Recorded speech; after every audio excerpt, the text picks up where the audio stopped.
Welcome, everybody, to another episode of the Reinsurance Podcast. I'm your co-host, Jerad Lee. And I'm Ben Rose. And for those who are following along, this is the sister episode to Why is Reinsurance Good for the World, titled Why is Reinsurance Bad for the World? I'm trying to do an evil voice, but it sounds a bit weird. we put on red lighting for this episode as well to make it seem a little bit evil. In jest, obviously, we love reinsurance far too much to say bad things. But this probably won't be a terribly long episode because reinsurance is so valuable to the world, as we've discussed. And if you haven't listened to that episode, listen to that first and then come back. We'll wait. But I appreciate that you wore a hoodie. Yeah, this as well to show that you're a if I ever wanted to go like Dementor style, I had this. But when sort of diving into this, we talked about all the things that make reinsurance good in the last episode, and how it can help support economies and other things. The first thought I had is to where is reinsurance bad? And I think there's a bunch of interesting areas of challenges that the industry faces. But was the sort of, and I don't necessarily know if this is an issue that the industry should try to tackle against, but it's inherently capitalistic. And as a result, the industry doesn't go into areas that they can't make money on, that they don't support classes that aren't profitable, and nor should they, because they're for-profit organizations, not for-profit organizations. But you see this come out in really horrible events. So for me, one that really hit home was like 9/11 and all the controversy around whether things would or wouldn't get paid, and all the nuance in fighting over is this one event or two or similar. But that inherent need to generate underwriting profits and revenues and things can sometimes leave a bad taste around like, oh, it's just corrupt to try to take the money. They're not trying to really support this. And I don't know how you would fix that, or if they should fix that, but that's one of the big challenges that I've seen with any sort of financial service sector. Yeah, and I guess we're able to claim reinsurance as being the guardian sort of thing, except when they don't. And let's be honest, whilst we can to some extent preserve the beauty and economic impact of reinsurance, insurers don't have great reputations generally in terms of trust and in terms of how people feel about them. And a lot of the reason that insurers refuse claims is because they know that they're not going to be able to claim them out of their reinsurance, for example, because they know that the reinsurers are going to be equally unwilling at times to pay claims. And that's not even, to your point, because they are untrustworthy. It's because they've got to make enough money to justify their cost of capital, and so they have to include exclusions and be very careful about what they agree to cover. And the map of how much of loss there is in the world versus how much of that loss is insured and reinsured is not at all comparable in some ways. We talked a little bit about the protection gap in the last episode. There is so much loss and harm, I guess, and all sorts of things that are not protected by these guardians of guardians, and therefore not guarded by the original guardians. And that is a real problem because it's not just there to be generous and kind and looking after people. At the end of the day, these are private companies that want to make money out of doing this, out of pooling risk. Yeah. Well, and I think there's really interesting areas around this. In the U.S., certain states like Florida, for example, it's fascinating because what insurance will and should cost is unaffordable for most families in that part of the world or part of the country. And then you have all these like government regulations around how much insurers are allowed to charge. But if they know that those homes are going to get hit with a hurricane every 4 or 5 years and the damage is like, they're trying to figure out how they make the unit economics work for these properties. And they're sort of getting their hands tied by governments, which rightfully want to sort of protect their constituents, but are sort of left going, well, the insurers can't do this, and the reinsurers don't love going into that area if they can't get their, income up. So that is one of the really tricky areas for me around where the industry kind of falls down. But I know there's also other areas around, so the value chain and the complexity of cost, etc., that I think is also difficult for the space. Yeah, absolutely. And I think maybe there'll be some time at the end of this to talk about how we, as an industry, get past some of these issues. But in some ways, we're almost at risk of worsening the situation because although there's huge benefits to technology and data becoming available and so on, arguably, while in some cases it might give people confidence to provide reinsurance to areas they didn't provide reinsurance to, in other areas it's going to shine a light on things and make people reconsider offering protection and taking away their capacity and taking their capacity elsewhere. I think Paula, who professor from of reinsurance strategy, who came on our podcast recently, set this out really well in terms of highlighting the potential Armageddon scenario for the future of the industry, where it just is no longer able to support the things that it used to support because there's not money to be made in it. Yeah. So yeah, very interesting starting case for where reinsurance is not necessarily the best thing for the world. Well, and we've talked about ILS and this pool of alternative capital that's kind of at the moment come pouring into the industry and looking to make returns. But if economic conditions shift elsewhere, all of that money, people might look further afield and go, well, reinsurance or insurance was fun for a while, but look at this new investment class. It might be the metaverse or NFTs or any manner of absurd, new thing. But if they're seeing that there's enormous gains to be made elsewhere, and reinsurance is returning, or in the insurance sector more broadly is returning quite nominal returns to investors, that those investors will take their money elsewhere, and that's a really interesting challenge. And as Paula sort of pointed out, as it begins to unravel, the fewer players that remain will have to sort of charge more to make it work for them, which makes it more inaccessible for the end consumer, or increasing protection gap. All of these things begin to unravel.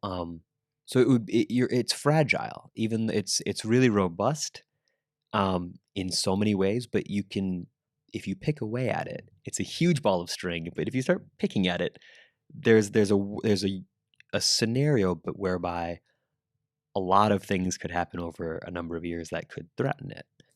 And I think not least, again, maybe this is a different angle now to talk about, in terms of how reinsurance is maybe not having a positive effect on the world, is in its lack of efficiency nowadays and historically. Reinsurance can make insurance a lot more expensive, and part of that is understandable. Part of that is you've got to get more experts involved. You've got to get additional mouths fed in the chain. Mm-hmm. But I think many would be fair to argue that currently that amount is more than is needed at times, especially when you look at expense ratios and the cost spent manually administrating things as they go through the system, that really should by now, you'd think, be automated. Mm-hmm. And we have this effect where the insurers already are running at an expense ratio of, in some cases, 35-40%, meaning that that's 40% of what's paid by the policyholder that doesn't go out to be paid on claims. Yeah. So only 60% of what they put into the pool is actually left to then be paid by claims. And then after that, you've also then got the same thing happening again with the reinsurers. I'm simplifying a bit. Some of it will be taken into account with ceding costs and so on. But effectively, you've got the expenses of all the people in the insurance chain, the brokers, the MGAs, the underwriters, and then you've got the expenses of the reinsurance brokers, the reinsurance companies, the retro brokers, the retro companies, the cat modelers, the services that are provided. There's so many different parties involved in oftentimes a quite legacy dependent way that is not optimized to give customers of insurance policies the best deal they possibly could get if it was more pure risk exposure. Yeah. Well, and we talk about the role that technology will play in this space, and it's not the one that removes those functions, but it's one that streamlines the intellectual capacity of those individuals. So we we look at things like actuaries who are like cleansing date fields and reorganizing currencies, like unbelievably smart and talented individuals who are left, as you said, with these sort of legacy tools and then menial tasks. And because it requires so many of them to do that work, that aggregate knock-on means that this firm requires 15 actuaries to be doing this because the time involved is huge, when if it was more efficient, it might be 5 or 6 actuaries doing that work, or 3 actuaries doing that work, because the data's come in a way that they can instantly begin to interrogate, or they're leveraging, as Dickey in a previous episode mentioned, leveraging sort of data scientists or quants to help really improve their understanding of a risk without sort of additional heads always being involved. Because right now it's like a brute force model. And I think if we can make it where it's more streamlined, that individuals can leverage tools more effectively, still get to the same end result, but you'll strip out a lot of that inefficiency, which could reduce the amount required to make profit, reduce the overall price to the insurers, ergo reducing the price to the end client. But you mentioned so the knock-on effect of pricing as well, with as certain market conditions change at the reinsurance space, like how that knocks down to even insurance spend, and that chain is difficult sometimes for the end consumer to deal with. Absolutely, which again accelerates the protection gap. Yeah, the earlier point we were talking about. Taking a slightly different tact, about how reinsurance can be damaging, I guess, for the world.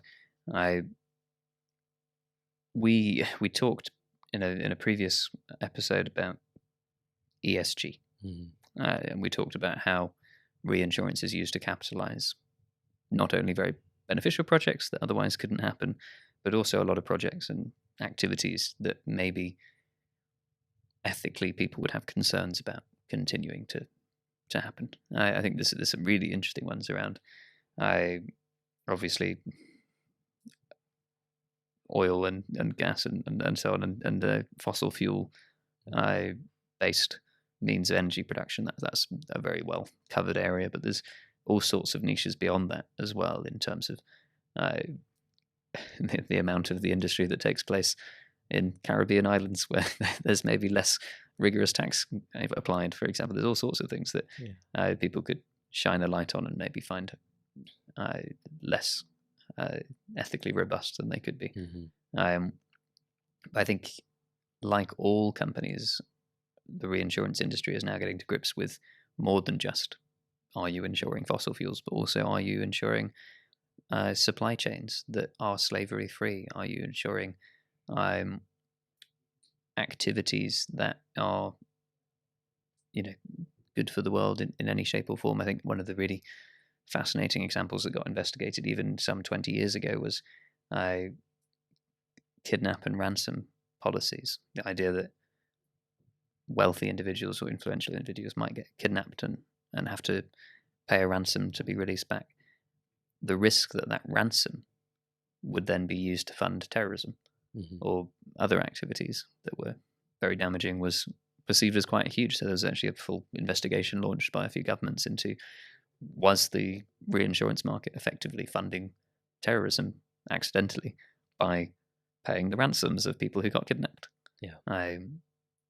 So some really fascinating sort of ethical trade-offs in terms of, should you be reimbursing or putting things back in their place where they're not necessarily, going to result in good things for the world. Yeah. Well, and I'm hoping that a lot of our listeners, kind of like me, are looking at this going, but you can't always stop all these things. Like you want to have protection mechanisms in place to protect a family if someone gets kidnapped, or like have all these things in place to provide that protection that we've found to be so valuable. But you're right, there's all these hidden knock-on things that sort of lurk there, and it's very difficult. We talk about this in the ESG episode of, whilst the insurers might want to move away from certain mines or similar, at the same time, the insurance industry in those sectors protects the individuals that work there. The mine is still dangerous, whether for that individual who wants to go home to his family, whether the reinsurers want it or not. So whether coal is good for the environment or not.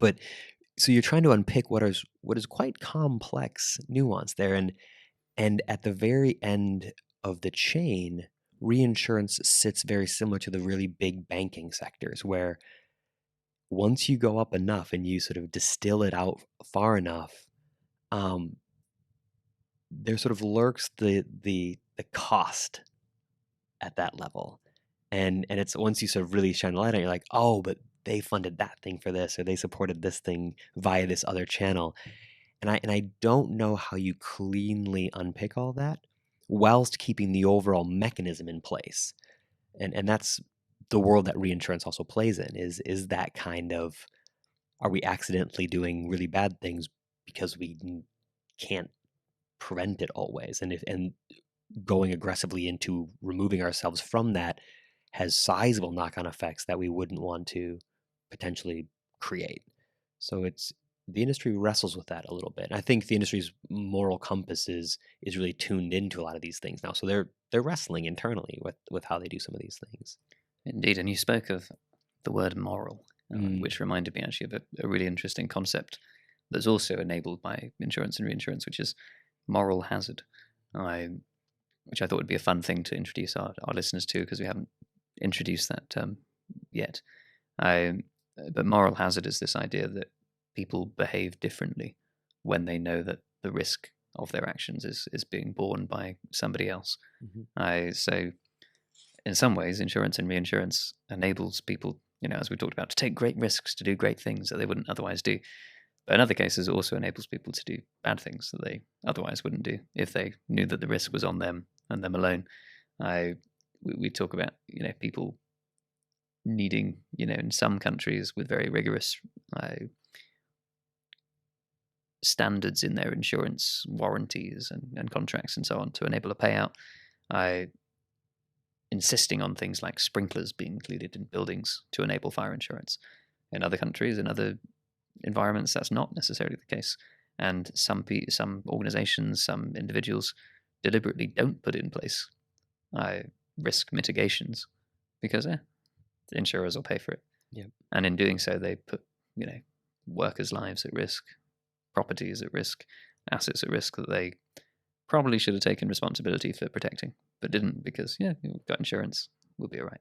So the availability of capital to cover these risks sometimes does actually exacerbate bad behaviors amongst organizations and individuals. So we were going to do an analogy battle for why reinsurance is bad. I'm going to seize this moment because you've just given me mine. So I will start and let you think of yours. Reinsurance is bad because, analogy. Reinsurance is bad because it's giving the world a rental car. You don't get into the rental car and go, I'm going to drive responsibly and do all the things like you get into that thing for a week and you're like, it's a complete freebie, right? You're gonna gas it way too hard. You're gonna hit the brakes way too hard. You're going to drive more aggressively than you might otherwise, especially if you get on an open road or you get it like on the Autobahn or on Route 66 in America or similar. And you don't, and when you return it with the full tank of gas, but essentially everything else is sort of like, that's your problem now. If I've ruined the transmission, or if I've messed the alignment all up, someone else will deal with that later. I'm going back home. My holiday's done. And that's sort of what reinsurance kind of enables, is saying, go a little bit wild, not too wild. Don't get yourself killed, but you've got a little bit more space to play with here.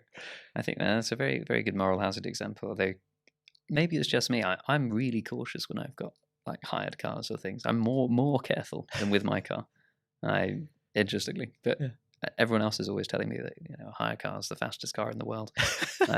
But I'm not so sure. For me, I really don't want to crash it if it's a hire car. Yeah.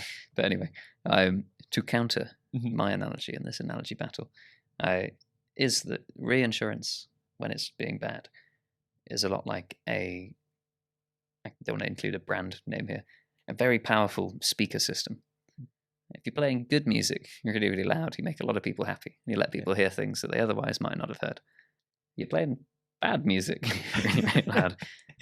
You're ruining lives. Yeah. Nobody's happy with that outcome. Yeah.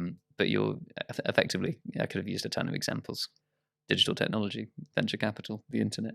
We're giving leverage to something, and not necessarily being particularly discerning about who you give the leverage to or for what activities we give that leverage to. I love that analogy, actually.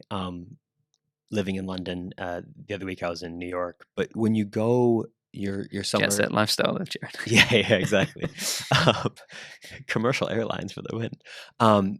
But I was in one of the stations in New York, and I don't know the New York system at all, but there was a performer like singing who was exceptional, right? You sometimes go on the streets around London, or I've seen this in Sydney, jet setting lifestyle.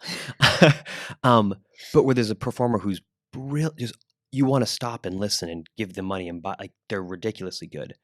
But some of the times, to your analogy, that person is atrocious at this thing, and they shouldn't be singing in a bathroom, not to mention like the venue they've sort of carved out in your life you're trying to commute. And I like that a lot, because when it's good, it's beautiful, and you were exposed to something you wouldn't have otherwise had the opportunity to hear or similar. But when it's bad, it's like, oh, that was deeply unpleasant. There you have it, folks. Did Cody give you the one? Cody's giving he's giving it to me. I gotta get that tiny little trophy now. It's because Cody doesn't like music. Cody's like, I like silence only. No, silence is the enemy of good podcasting. There we are, as is bad pronunciation. He's just filtering through jingles too much, and he's just over it. Well, Cody. But a short one, I think, because there's unbelievable upside. We both are huge fans of this industry, but we love this space to be able to talk about where are their challenges, where are there areas to improve. And I think the industry does a pretty decent job at owning its position there and owning its impact, and wrestling with how they do this thing, how they balance the light and the dark of where their power is. With great power comes something. Exactly. And it's one thing that does make me proud to be a part of the industry is just how many people are forward thinking. And, for every person who says we do it like that because we've always done it that way, there's 2 or 3 people who are now saying we've got to improve, we've got to be better, we've got to, change these behaviors, these habits, these crazy expense ratios, these horrible manual processes, and find a better way of doing it. That's always reassuring. And it circles back to why it's good.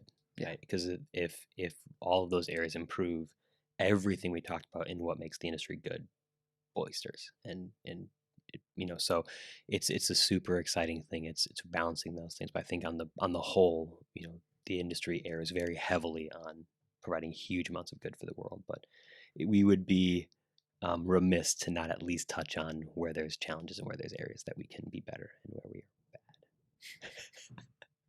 I'll leave the hood down for that. Yeah. Well, next time we'll be back on track with more upbeat reinsurance news. But there you are. You've heard all the bad bits now. So you can come in feeling like you've just spent an hour meditating, even though we only did 20 minutes or so. Well, I mean, rejuvenates you for more than an hour, just the sound of our voices. Perfect. All right. Thank you, everyone. Look forward to speaking to you next time.